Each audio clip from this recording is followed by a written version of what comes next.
When you read Tom Brokaw's book about the greatest generation, you have to think about a guy like Dick Lockhart as being part of that mix, because he truly was part of that greatest generation. Hi, ladies and gentlemen. Terry Martin with the Illinois Channel. We are going to introduce a bit of a special program tonight because we are going to be remembering the life of Dick Lockhart. Dick is one of those citizens who was part of the greatest generation. He fought in World War II in the Battle of the Bulge. He was captured and spent 4 hellish months as a prisoner of war in Germany. Dick died recently, just before Thanksgiving, at the age of 95. And he is remembered also for being a lobbyist at the state of Illinois for over 60 years. He began his lobbying career back in the 1950s and retired only 2 years ago at the age of 93. Dick was the kind of guy that never wanted to go soft. He survived World War II because he was tough. I don't know whether British or American, but we were bombed in someplace in Germany by this time. As you're riding toward Germany to the prison camp. Yes, right. And we didn't know where we were, and there's no windows, and there's no conductors telling us where the next stop was or anything of that nature. It says in the book the Allies had mastery of the air at 1,000 feet or so, traveling 400 miles an hour. A pilot can't tell if a freight train is full of goods, ammunition, or German troops. And as a result, many prisoners of war died tragically at the unknowing hands of their countrymen. That's correct. So after the boxcar that I was in was not hit. Otherwise, we wouldn't be here today, Terry. It must have been horrific. I It can't imagine not only the conditions, but the terror that you felt just not knowing if at any moment you were going to be hit. Yeah. And you hear the bombs whistling. It seems like they're whistling down on top of you, and it takes maybe seems like it takes 5 to 10 minutes to detonate, but it probably doesn't take that long. But it's a difficult. You're completely helpless. Completely helpless. Like many high school boys in the 70s, I knew about the Battle of the Bulge because we all read World War II histories. And as I flipped through his book, I said, "So Dick, you're in the Battle of the Bulge." And my dad goes, "I didn't know that." And so I'm going through, "So Dick, you were leading an anti-tank operation." And my dad goes, "Hey, you didn't tell me that." I go through the book and I said, "Well, Dick, I didn't know you won the Bronze Star." Or awarded, my mistake, the Bronze Star. And my dad goes, "Hey, I didn't know that." And we all start laughing. And Dick's history as a POW, and our families have stayed in contact regularly over the last 25 years. Both my father and Dick, other than the fact that they were veterans, were most importantly loved history. And Dick liked to talk about history, although as I would collect books for him, he said, "My real interest is in World War II." The interesting thing about Dick, of course, as many of you already know, is that he was a POW. And what he didn't know were all the technical details of what had happened to his unit. And so over the years, as more archival resources became available, Dick and an anti-tank company for the 423rd, let me just say, he was among the very first units hit by the German panzers as they're coming through the Belgian villages. His unit fought. They fought hard. They were driven from the village and house to house fighting. And then average men, Dick had a 45 and had to go find an M1 from the wounded. They reformed in the woods and took that village back in hand-to-hand fighting house to house later that day. That was one of just many reasons why what was now perhaps forgotten battles of World War II, the German timetable was delayed by a full day on day one of the assault. Dick never talked about it, but I would find the after-action reports for his regiment, and then we would discuss it to see what he remembered. And he also discussed, as you may have already seen the videos, being a POW, and his good humor was with him then on the video, and it was there with him just 3 weeks ago when my mother and I just saw him, when he would laugh and say, "Well, they served us grass soup, and the grass soup tasted better and better the longer I was there." I mean, what is grass soup? I always thought it was mostly turnip tops, to tell the truth. Once in a while you get a small, very small bit of horse meat which tasted delicious. It was always well sought for. But it was awful kind of stuff. Everybody soon got diarrhea. And by the way, there's no toilet paper, there's no what I would call convenient toilet facilities in the camp. It's a primitive place. And the other thing is, during the entire time you were held in captivity, which was roughly 4 months, you never had a change of clothes. Never had a change of same clothes put on in November, basically, till April. Lice infested, that was the other big problem in the camp. When the weather got a little bit warmer, then we were infested with lice and could not get rid of it. It gets in the lining of your clothes, it gets in your hair. But there was no barber shops in Stalag 9B. We were, that was a big problem, food and lice infestation.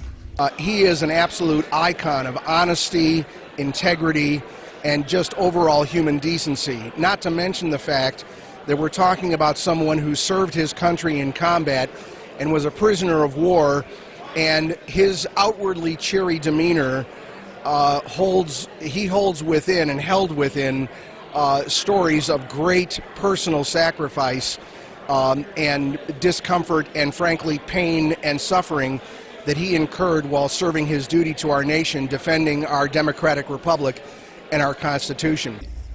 First we slept on the floors, and then they put us into another building where there were, I think, 3 tiers of wooden bunks, no mattress. They give us 1 blanket per person, and there was no heat, shall we say, in the place. Just the body heat of the I guess, soldiers right, themselves. Right. Now, frostbite became an issue among some of them. Became a problem because I've been tramping around in Germany before capture, and my feet had gotten thoroughly wet because, like I say, we didn't have the proper footwear. And then at least in those, before capture, you could walk around. But once I got in the boxcar, I sat there for 4 days and 4 nights in intense cold with wet socks and wet shoes and nothing to change to. That's where the problems started to begin. And then that never got any better, essentially, except when I got to the camp, you could do some walking around, but you still have only the 1 pair of shoes and the 1 pair of socks, and the cold had penetrated over a period of time. So yes, that's still a troubling problem for me today. Noting the human body needs a minimum of 1,700 calories a day just to survive, Mark said, the Germans had this technique that they used at concentration camps of feeding you a diet of 1,000 or 1,100 calories a day, and if you worked, you died. You didn't die of starvation, you died of some illness, diphtheria, dysentery, or something else. Mm-hmm. Did you see, were fellow GIs dying during this 4 months? Oh, yes. Probably died every day, essentially, right? Once you got kind of sick, they separated you out and put you in a separate barracks. And most, I think, deaths occurred among that group now. There were a few men who just gave up, shall we say, and did not try to save themselves. Just lost that will to live. Just lost the will to live, exactly. And that was unfortunate. And it's, it was, I don't know what to say. It's a unique experience, I guess, obviously. I did have the unfortunate situation of being beaten by a German guard, along with 2 other GIs. And I just want to mention that briefly because it has an interest all of its own. We were on a wood sawing detail out deep in the woods outside camp. And there must have been 15 or so. The object is to cut some wood to take back to the camp. And didn't they promise you'd get more rations? Yes, they were promised extra rations. First place, we never got the extra rations, but we got a beating instead. And I was the first one that was hit across the back, and I thought I would always survive the combat. When the German guard hit me with this club, or actually a big limb of the tree, I thought he went berserk, and he went, if you're going to hit me in the head, that would be the end. I would still be in the woods. You would have somebody else sitting across from you today. But fortunately, he hit me a few more times, but all across the back, and then he took after 2 other GIs. No words was spoken. No words were spoken. And that was because you weren't working fast enough? We assumed that. We assumed that because we all started sawing wood faster after that. And I more or less dismissed it as one of those events that I remembered, but nobody else would know about. If I had one word to describe Dick Lockhart, you should be able to look it up in the dictionary and see Dick's picture. Integrity. I've dealt with hundreds, maybe even thousands of people in my 17-year career as a member of the General Assembly, 7 years as a lobbyist. Nobody was more highly regarded, respected, and loved than Dick Lockhart. But to just know what he went through at that part of his life, to come home and to not know where his family was, and yet to become such a successful person because of that basic integrity that he had. So whoever watches this in the future, if you want to study a life of somebody who did it right from beginning to end, look no farther from Dick Lockhart. May God bless him. He's in heaven. Instead of praying for Dick now, we can pray to him. Pax bene, peace and all things good. Because the Germans took pictures of each individual prisoner with the number, just like you would if you were arrested by the local police department. And I've been trying for a number of years to get that picture that was taken of me. It'd probably be in January of 1945. The National Archives has a lot of materials there about World War II and so forth. So I asked Senator Durbin, who I've known since he was parliamentarian of the Senate back in the 70s when I first met him. I asked him to see whether he could get out of the archives this photographic record that might be there. And the archives wrote back to Senator Durbin and say, no, we could not find that particular document, but we did find something in the records here of prisoner abuse, including one of Richard Lockhart. And it sat, and what happened? It's interesting, a lot of people should pursue the National Archives. They got some questions because they have amazing lot of material. But what happened after the war, the non-commissioned officers, of course they separated out, by the way, the officers and the non-commissioned officers to other camps, better camps than the one for the privates and PFCs. But the non-commissioned officers were for a while in 9B, and they heard about the beatings that I took and 2 other GIs took. And at the end of the war, they were interviewed whether they knew any instances of prisoner abuse. And gave an account what they have heard about what happened to myself and to the 2 other GIs. And it had been in the National Archives since early 1945. Senator Durbin was, through his intercession with the people at the National Archives, discovered this in 1990. So it sat there 45 years. 45 years. Here I thought nobody would ever know about that particular incident. It was a very detailed kind of account done by 2 different non-commissioned officers who reported to the War Crimes Committee or Commission or whatever it was that this abuse did take place. When you came back, did it change, did it alter the course of your life, or was it more that you just wanted to pick up the pieces? Well, that's a good question. I guess in a way I feel that if I survive that, I can survive anything. That's different. What I want to say, different kinds of circumstances. I'm a lobbyist, long-time lobbyist over in the Capitol building, as you know. So it's made me realize that maybe I have some inner strengths because I never gave up. And I figured out a way to survive, and I was also very lucky. Unbeknownst to us, Crayon 1 had scheduled a simulated robbery. So they were going to have a full simulation, guys coming in, guns, not real guns, the whole thing. The problem was the police were notified but we weren't notified. So we didn't know that it was a simulated robbery. So all of a sudden we hear all this banging and clatter, commotion, loud voices, threats. They go into the lobby of the credit union. Our office is right next door to the credit union's lobby. So we're in a meeting, and Dick Lockhart is in the meeting with us. We all are scared to death and climb under the table. Good old Dick, being a World War II veteran, having dealt with the Nazis, being a prisoner of war, survived all that, said, well, we got to go over there and help the credit union. They're being robbed. And he started to march over there and to bust into the door of the credit union lobby and said, Dick, these guys they're armed and dangerous. They're carrying guns. They're going to shoot you. We got to help the credit union out. Well, he went over there, but fortunately, it was a simulation.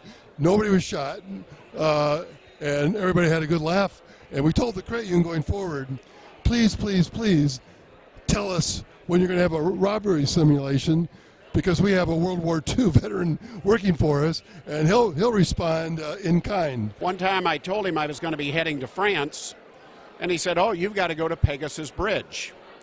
And Pegasus Bridge was the first point where the Allies had to capture this bridge in order to preserve it, to allow the Allies after D-Day to continue on to Berlin.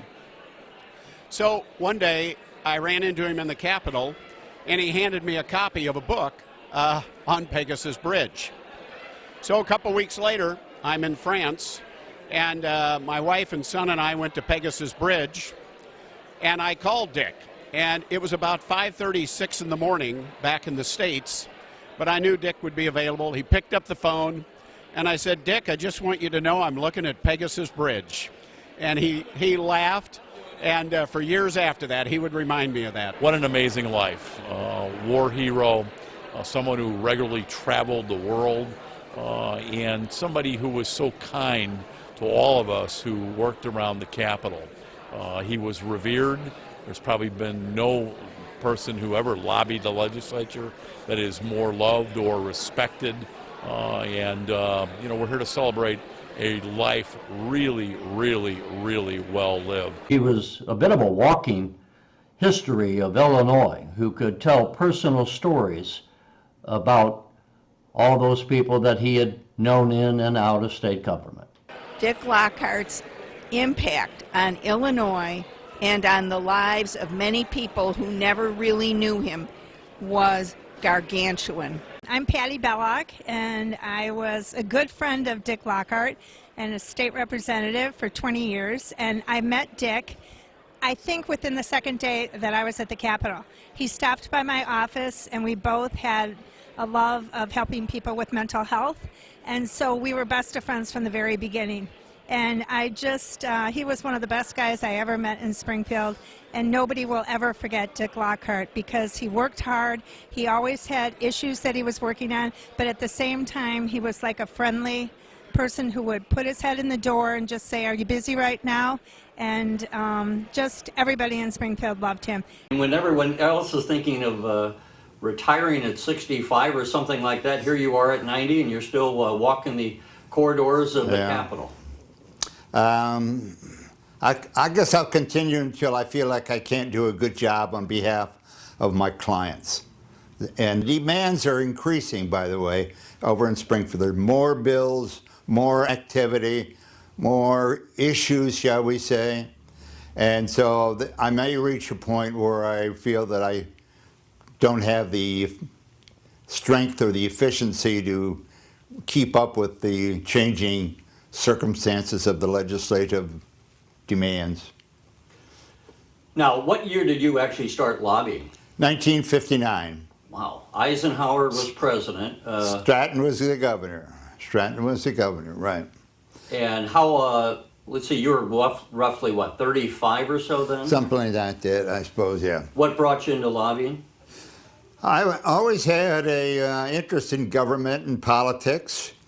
And after I was discharged from the Army in December of '45, I came to Chicago. I always wanted to come to Chicago. Grew up in Fort Wayne, Indiana. But I always wanted to come to Chicago, and I did that. Went to Northwestern Evening School.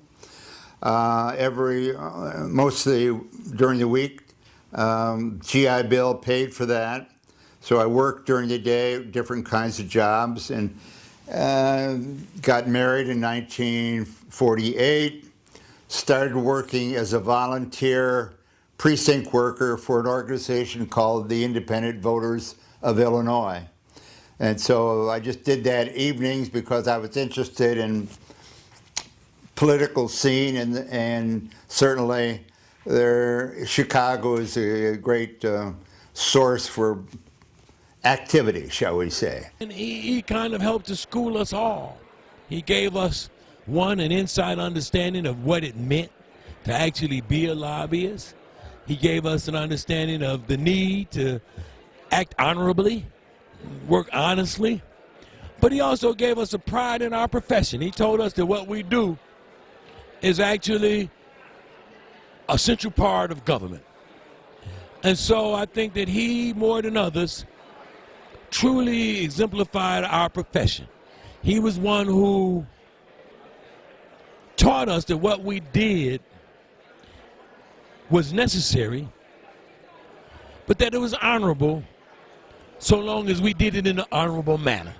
I never heard him say a word against anybody. He expressed dismay at certain ideas, but he never said anything against any human being, at least in my presence.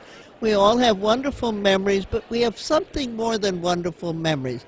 We have the legacy of everything that man did for the people of Illinois, and it was huge what he did at CONCON and what he did in every group that he represented.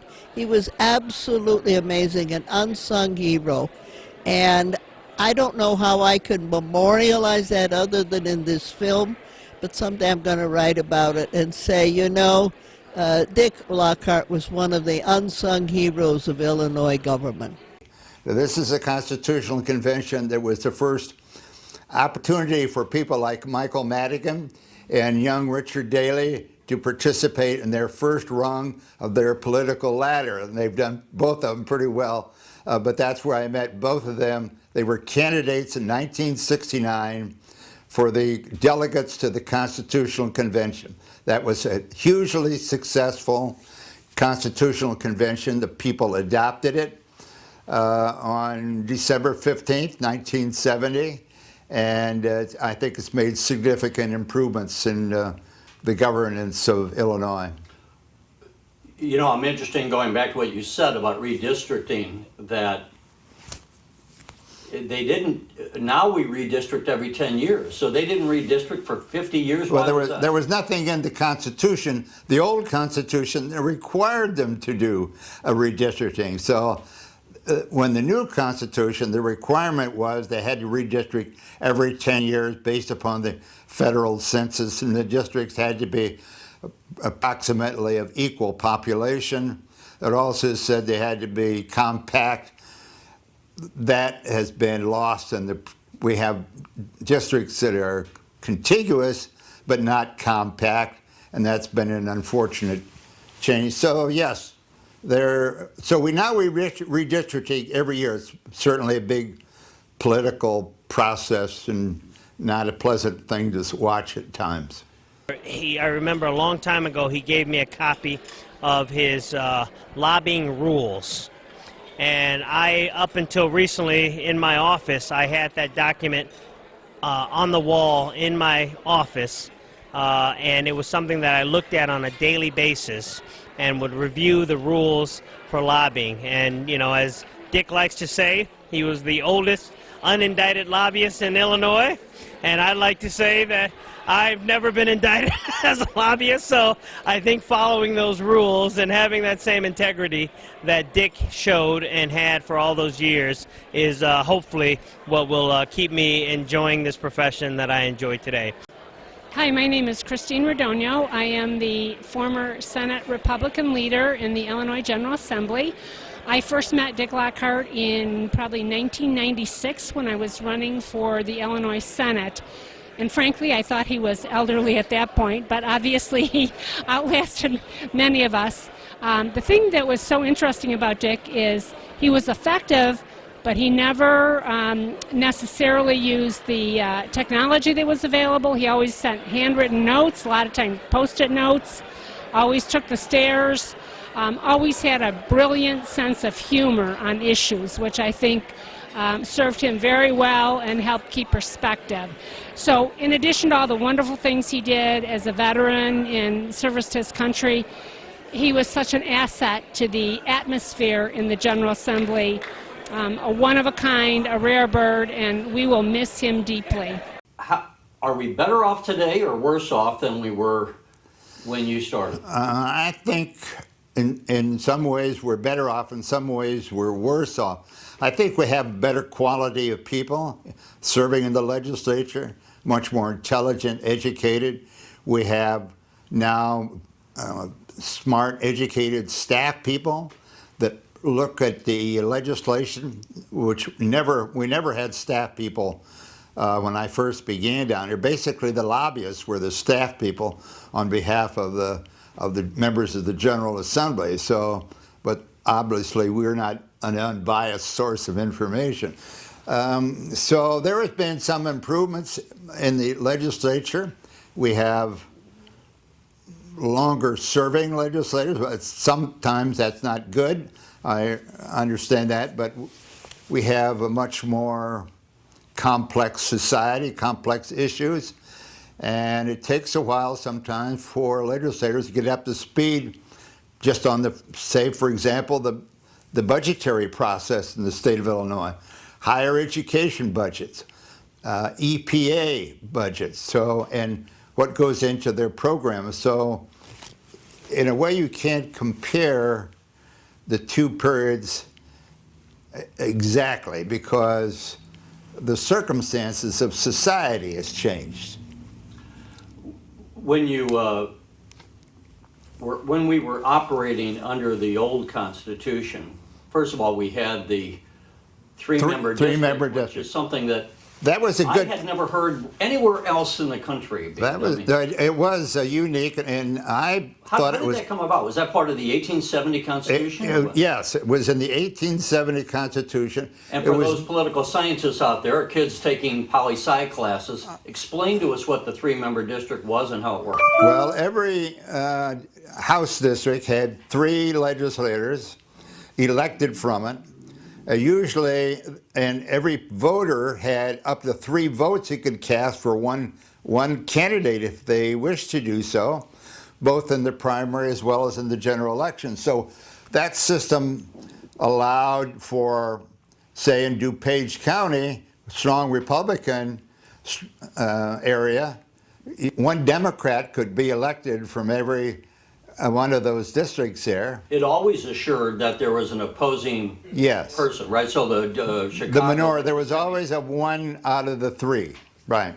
So in that way, we had Republicans from Chicago, which yes, that is correct, right. And you even had some African-American Republicans from Chicago in those particular districts in the South and West Side. So I've often regretted that in 1978, 1980, it was an effort led by now Governor Quinn to eliminate that, make that single-member districts. And you know, when the 1970 Constitution was voted upon in December of 1970, there was a separate question. Shall we retain the cumulative voting system, or do we want to go to the single-member district? Cumulative voting won overwhelmingly. But then there was this ruckus over pay charge and an issue which I'm not involved in, but it aroused the ire of a lot of voters. And Mr. Quinn, who was a kind of a political maverick at the time, took advantage of it, and they got the cutback amendment, which reduced the size of the legislature and eliminated the 3-member districts. And how has that changed the political power structure in the legislature? It changed it considerably, because you lost immediately a group of independent legislators. Now every there was either Democrats or Republicans, depending on maybe what happened in the election year and how the map was drawn for the new districts every 10 years. So there's been a new map every 10 years, but the party who's in control contrives to draw the map so as to perpetuate their control. So there's now an effort being made, interestingly enough, to try to take the partisanship out of the redistricting process. And that would require a constitutional amendment. And there is an effort going on right now as we speak. You and I had talked before that even though it's been 60 years, a lot of the issues you started off with, which was redistricting, here we are again still on these same issues. And as you mentioned, so now people are trying to pass another redistricting that would take the authority of drawing the districts out of the hands of the party leaders. Yes. What do you make of that effort? Do you have a thought on it? Well, amending the Constitution is not an easy process.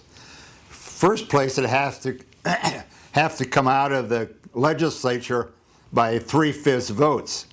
And then it goes on the ballot. And the ballot is two tests. You either have to have 3/5 of those voting on the issue or a majority of the total votes cast. Now, there was a constitutional amendment on November of 2012 relating to pensions that almost passed, just lost by very few votes. And probably if it wasn't at the presidential level, it could have been adopted because the presidential election, bigger turnout, higher mountain of votes to climb, so to speak. So there could be an effort in the November of this year election to make some constitutional changes, and I think that conceivably could have a better chance. But obviously, the legislature is not conducive to want to change the system to which they are all the beneficiaries of. Now, the Constitutional Convention in the 1970 rewrite allowed the voters to amend the legislative article of the Constitution by collecting sufficient number of signatures to put it on the ballot without having to go through the legislative voting process. So that is what's going on, I think, or about to start anyway, soon in the state of Illinois. Collecting the signatures, they will probably have to have between 300 and 400,000 valid signatures to get the issue placed on the ballot. Now, aside from it being difficult, do you have a position as to whether it would be beneficial? I guess my point is I would like to have the debate over it. I'm not sure whether we're creating another problem or whether we're sorting it out. But I think the issue is sufficiently important. And I've been dissatisfied with the way the legislature has been redistricting. There's some districts, they're supposed to be compact. They're pieces of cities linked by a road, you might say. So I think the compactness and the well, the way they're drawn, they're not. The way they're drawn has been too politicized. I like to see a discussion about the alternatives, and I might be willing to support it. I probably would be willing to support it because I'm willing to try something else. Certainly he took pride in being one of the oldest lobbyists in Springfield, but there were a few things in some of his old passages that I still have around. I think I have one at home, The Legislator's Lament, where he talks about being a legislator and what it means and the things that we go through. Dick was very special, and this time of the year, and especially today, was Dick's day. Those that didn't know him knew we'd all go over to the house over on Plymouth Court and have a great time. Truly, he was an inspiration and a role model, and when I saw Dick and he'd tell me how old he is, I said, Dick, it's encouraging to know that we can all get there. Dick, to your family, you're a special person in a special place. You'll be one that we always remember, and one of the things that Dick always reminded us was the one thing you have or don't have in this business is your word.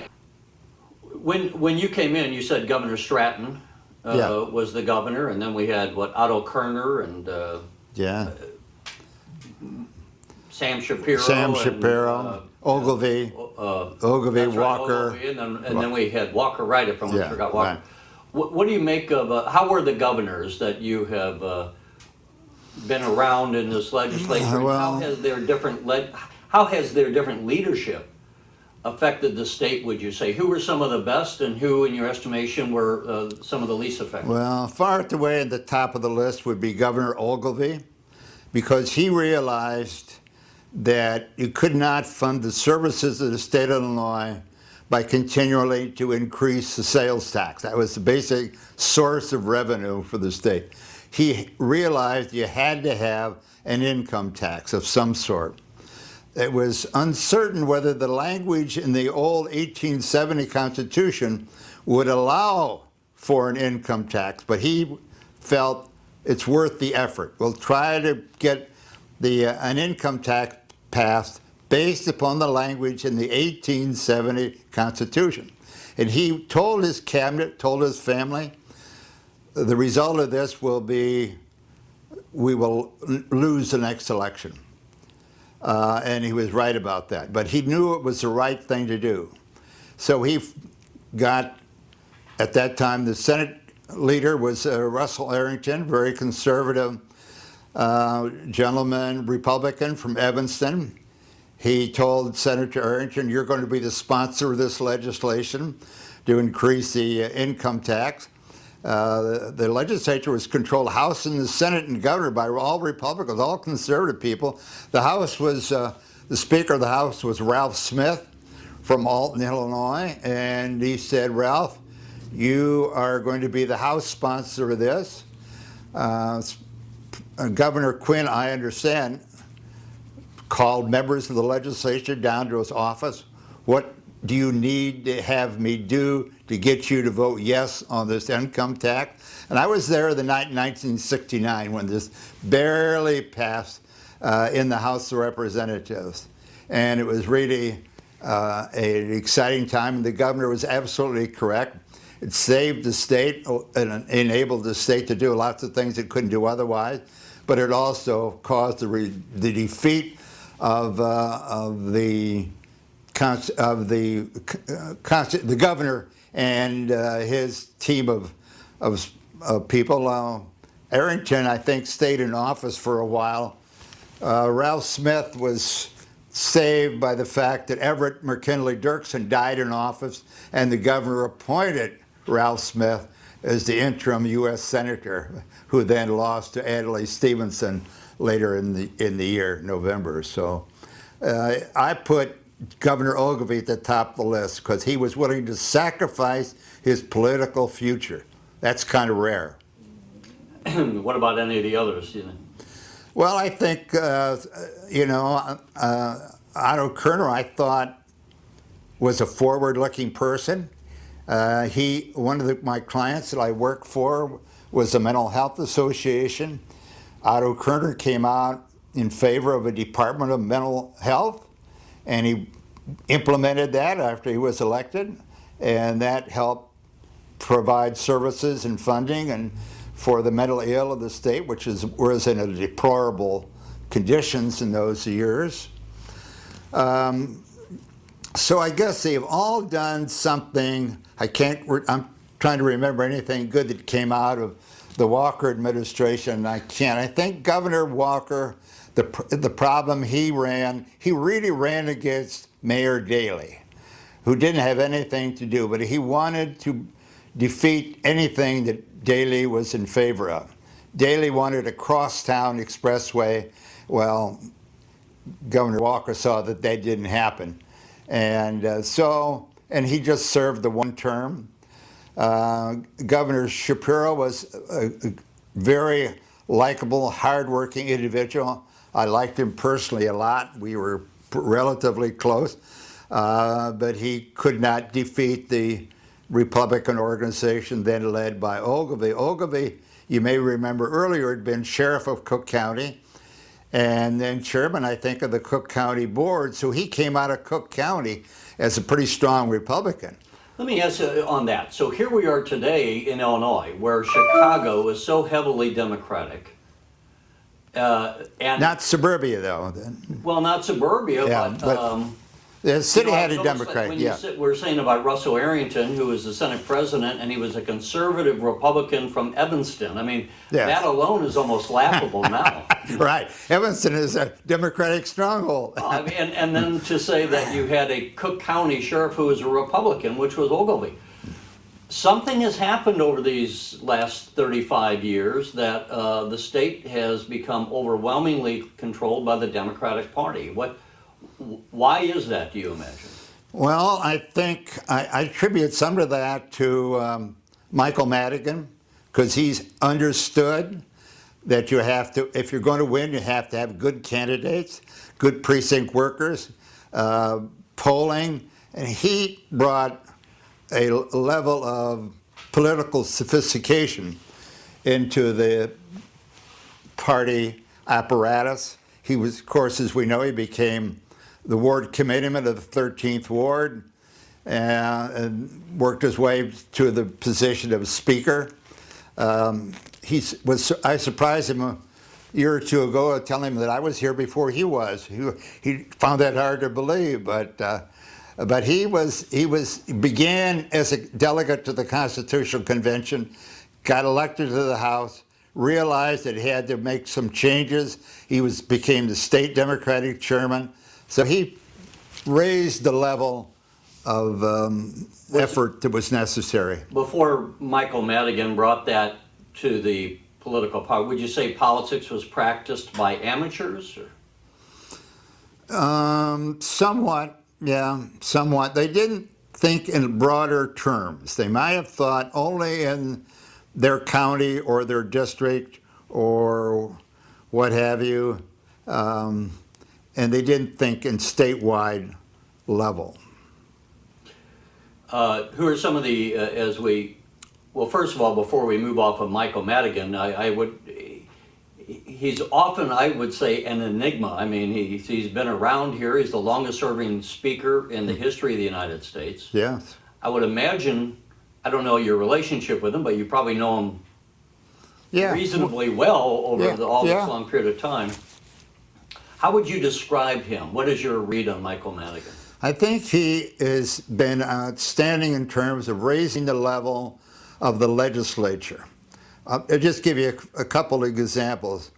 The legislature before Madigan was a place a lot of horsing around, a lot of playing dumb tricks, grandstanding. That has ended. It is now a place of dignified legislative processes. And he also has been instrumental in bringing staff people to help understand what's this legislation, what's in it, what its implications, what its costs are. Again, the result is it made the legislature a much more professionally capable body of understanding these complex issues, and the workmanship that it goes into the lawmaking itself. And he's provided staff services. We have Legislative Reference Bureau that have expert people drafting bills, Legislative Information Service that provides information.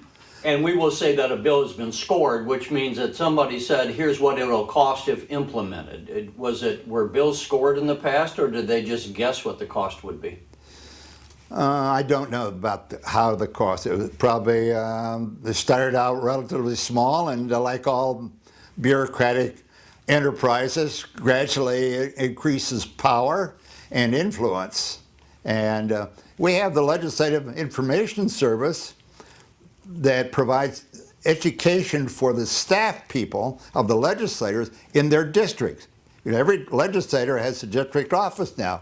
So the people who serve in those district offices are not just some crony of the legislature, they're a professional a person who is there to help out the constituents or help out the legislator dealing with certain issues. So it's been it's been a commendable effort, and I give